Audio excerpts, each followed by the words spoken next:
What's up, crypto junkies? Welcome to another video. We're gonna try something a little bit different here. Bear with me. I'm noticing that I share these big long threads, these tweet threads on our Twitter, which has just over 2,000 followers. Congratulations to everyone who follows us. Hopefully you get value out of it. But what I'm noticing is that very few people actually are reading this shit. And when I share it in a Discord, which has 5,000 people, it gets like one emoji, 5 emojis, like even 100 emojis isn't enough, because some of this stuff is so important that it deserves to be talked about many times over. So here's what we're gonna try today.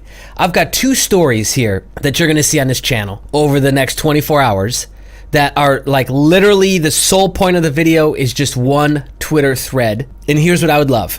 If you like this idea, smash the like button right now. Click that like button.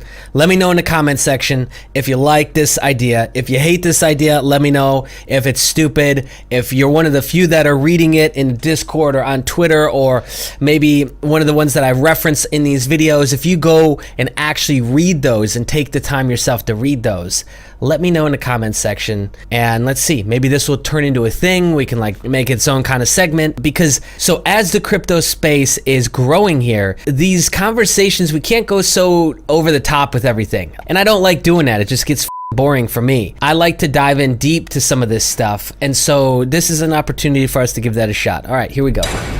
This whole thread and this whole conversation is going to be about the FinTech Washington DC meeting this week at the IMF. So the attendees: lawyers, federal regulators, central bankers, IMF WB type people, some academics, and very few crypto people. Okay, the general feeling towards cryptocurrency specifically was mostly indifference, mixed with some vague hostility, which makes total sense. You got to understand that, especially the central bankers. And let's jump to that for a second. The central bankers are really in their own delusion. They're paid to be in their own delusion, and after a while, if you're in a environment for a certain amount of time, you'll start to, bark like a dog, act like a dog, etc. I'm not saying they're dogs. I'm just, it's the reference, right? They will always be indifferent. I don't think central bankers at all hate crypto, but they're going to be super focused on their gig. And their gig is creating and backing a money system, a currency system that they can keep stretching over and over and over again. That they can stretch with fractional reserve banking, with, they can use quantitative easing measures, they can use rehypothecation strategy. That is what they do, guys. It makes total sense. The central banker central banker panel. They were laser focused on what? A central bank digital currency. Yes, they know fiat's in trouble. Yes, they know everyone wants something cleaner. It's 2018. We should not be dealing with paper money. It's embarrassing. So a digital currency that's tied into the central banking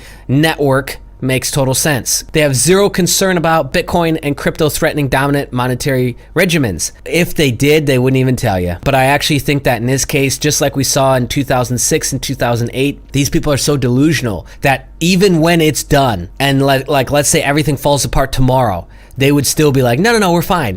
Like this, it's just gonna be a couple days. You know what I mean? Like, they're that delusional. I think that's great in a lot of ways, and I think it's terrifying in a lot of ways. Most speakers that broached the subject were aware of Bitcoin's mechanics and proof of work. Virtually everyone that mentioned it expressed skepticism about Bitcoin's scalability and or the sustainability of proof of work. There was also widespread skepticism about stablecoins. This makes sense, actually, because stablecoins, they don't actually make sense to me. I don't know. Maybe I'm missing something, but I've talked about them till I'm blue in the face. It makes more sense to have like these kind of digital currencies over here, and then, central bankers try and come out with their version of it, and that's kind of like the battle. But now we've got this battle that's, well, not battle, but we've got this third player in the mix who's like kind of between the two, which is stablecoins. And I would even consider something like BNB to be almost a stablecoin, because it's a coin that has a specific purpose. The use case is starting to build out on something like that. A lot of people go to BNB as a hedge against everything else on the specific Binance platform. Now, it's not defined as a stable coin, but I almost group it as one. Stable coins like US dollar Tether, now Gemini's new one, Circle's new one, they all get massive amounts of criticism within the crypto community from real avid crypto enthusiasts, because the concept doesn't make sense. And it further begs the question, what if they would have never allowed fiat into crypto? What if it would have just never been allowed? Complete closed loop system, Bitcoin for Bitcoin, Ethereum for Ethereum, obviously exchange those things within the exchanges themselves, but never move back out to fiat. Oh man, it'd be so different now. It really would. And honestly, I like daydreaming about that thought sometimes. These folks know firsthand that sovereign countries can't defend a peg. So what chance would a private issuer have? That makes total sense, especially the central banking types, because they see the struggles they have. So they're probably looking at these stable coins like, oh, that's cute. It's a round robin of who you would trust more, a private entity, a private issuer, or central bank. Blockchain and distributed ledger technology, not cryptocurrency, stole the day, even though the first 2 days were mostly crypto asset focused. There's some residual optimism about blockchain, but also a refreshing degree of skepticism, not perceived to be a silver bullet, which is great. It won't fix every problem. It's not going to solve everything. It's not supposed to. IMF Deputy Managing Director David Lipton in his speech demonstrated an impressive knowledge of cryptocurrency. He brought up the scalability trilemma on Bitcoin, felt that the volatility disqualified it as a money. Also made frequent reference to Rubini's critiques. That's just embarrassing. I mentioned this the other day, but just fun little bullet for everybody who wants to kind of come at the argument with crypto, especially Bitcoin, that is too volatile. The S&P 500 for about a 10-day span, not anymore, was more volatile than cryptocurrencies. It's not a valid reason. It's just like, I don't know, it's just a cheap answer to me. The surprise for me was hearing some grudging acknowledgement that proof of work is indeed effective within its domain. But cryptocurrency is still dismissed out of hand due to perceived issues with volatility and scalability. And it's always going to be when the conversation is with central bankers whose job is to stretch currency stable, right down the middle with the price, never really fluctuating. His conclusion, Nick Carter, if you don't follow him, you should. To conclude, policymakers and central bankers are surprisingly well informed about cryptocurrency. This isn't surprising to me, by the way, but are totally unconcerned about it. To them, sovereign monies are totally supreme and unquestioned. The focus is on continuing the war on cash through CBDC and other measures. Postscript, it was hilarious to see the "we didn't create XRP, it was magically gifted to us" narrative in person.